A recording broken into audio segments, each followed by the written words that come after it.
सालों पहले एक नगर में एक बुद्धिमान राजा राज्य करता था। उनकी बुद्धि और होशियारी की चर्चा दूर दूर तक थी। राजा कभी भी बिना सोचे समझे कुछ नहीं कहता और न ही किसी आरोपी की बात सुने बिना उसे सजा सुनाता था। उसकी बुद्धिमत्ता के चर्चे सुनकर आसपास के राजा, रानियां और राजकुमारी आदि उनसे जलते थे। इसी जलन के चलते सभी उस राजा की बुद्धिमत्ता की परीक्षा लेने के लिए नए नए तरीके अपनाते थे। हर बार राजा दूसरे राज्य के शासकों द्वारा ली गई परीक्षा में खरा उतरकर खुद को होशियार और योग्य राजा साबित करता था। एक दिन राजा की परीक्षा लेने के लिए एक राजकुमारी आई। उसके हाथों में 2 फूलों की माला थी। दोनों माला में से एक असली फूल से बनी थी और दूसरी नकली से। उन दोनों मालाओं को देखकर उनका ये भेद बिल्कुल पता नहीं चल पाता था। इसी वजह से राजकुमारी ने राजा के सामने दोनों मालाएं रखकर पूछा, हे राजन, अगर आप बुद्धिमान हैं तो बताएं कि इनमें से कौन सी माला असली है।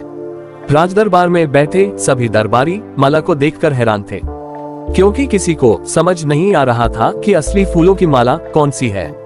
सभी इस सोच में थे कि राजा कैसे बता पाएंगे कि असली फूलों की माला कौन सी है।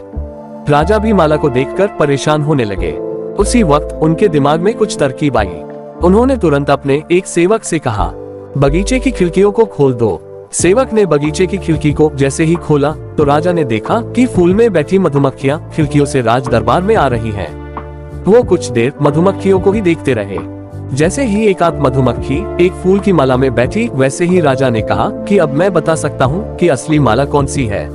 राजा ने तुरंत उस माला की तरफ इशारा किया जिस पर मधुमक्खी बैठ रखी थी। राजा की होशियारी देखकर दरबार में मौजूद सभी उनकी तारीफ करने लगे। सभी कहने लगे कि हर राज्य को आपके जैसे ही बुद्धिमान राजा की जरूरत है। राजकुमारी भी राजा के बुद्धिमत्ता देखकर खुश हो गई। उसने भी बुद्धिमान राजा की तारीफ में कुछ शब्द कहे और वहां से अपने राज्य की ओर निकल पड़ी।